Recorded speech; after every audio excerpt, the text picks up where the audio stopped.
Some people are only to use them as directed. Some people use them quite regularly.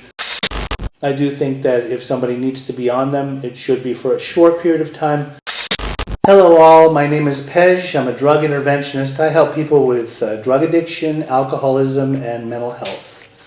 Today's topic is benzos, benzodiazepines, how they are used and misused.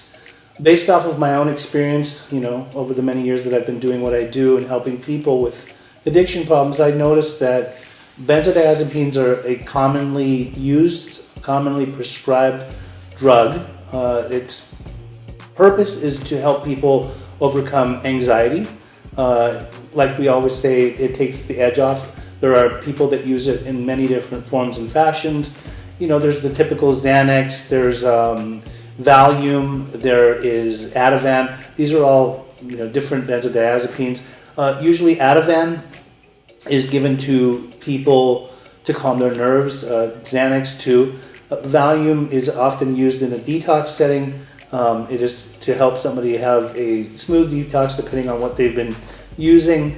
And then, often I see people that are just prescribed certain ones of these particular benzodiazepines from their doctor. They will get them. Some people are only to use them as directed. Some people use them quite regularly and definitely develop a dependency. Some people, I have seen many people develop a dependency for them. Now, as far as using them, personally, I'm not a fan. I understand that there are certain people that have high anxiety. They don't know how to manage their anxiety, so definitely this medication can help them level out and keep them from not having complete panic attacks and falling apart. But I do believe that people should be able to work through their panic attacks in more of a therapeutic fashion as opposed to becoming dependent upon a certain type of substance like benzodiazepine. I do think that if somebody needs to be on them, it should be for a short period of time. But when somebody is, being prescribed these types of drugs for long periods of time or a lifetime or many, many, many years, definitely dependency can be had as a way of taking these quite regularly. Okay, so how do I see them being used? So obviously, when I'm in a detox setting and I see certain people that come into detox, sometimes they are on benzodiazepines and there'll be a taper, and sometimes they'll actually use other benzodiazepines to be able to taper them off. If somebody has been using them in excess, it will be in their system it can be in their system for long periods of time, anywhere from 30 to 45 days, sometimes even longer. And if somebody comes into a detox setting and is coming off of benzodiazepines and is not detoxed properly, they can experience seizures, which can be deadly, most definitely. So as far as them being misused, well, how are they being misused?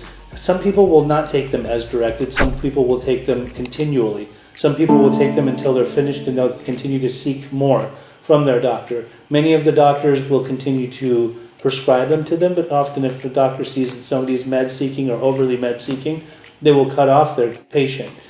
Now, what else is out there? There are kids that sometimes get their hands on benzos. They call them Xannies, which is short for Xanax. Xanny bars. They love the effect that's produced by it. They take them in excess. Not just kids. There's young adults and many different types of people that will take somebody else's prescribed benzos and take them because they like to get high on them. Some people will mix them with alcohol. So now it's completely defeating the purpose of what you're supposed to use it for, because you're mixing it with a depressant, with alcohol, and this could become very lethal and dangerous depending on what may go down as a result of using them in excess. And then there are people who are distributing benzodiazepines in various areas that are not prescribed medications. So they are pressed pills. They look like benzodiazepines. They are pressed like them. It's almost convincing that it's the real thing, but it's really not the real thing.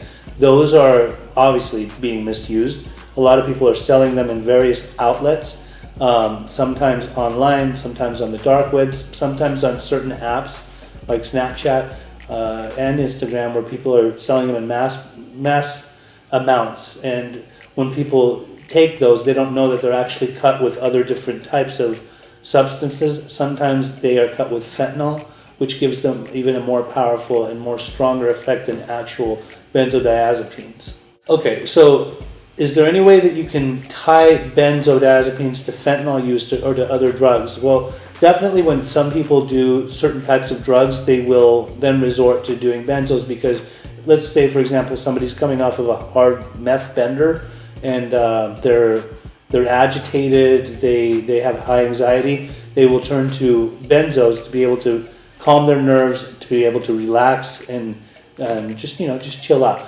Now, when it comes to fentanyl and those other types of drugs, often people will resort to using benzodiazepines because, again, they may be going through withdrawals. They may not be able to get what they need as far as their opiates to fulfill their opiate addiction, so they will resort to benzodiazepines to be able to at least calm their nerves in the meantime until they can overcome their withdrawals or get more opiates to be on.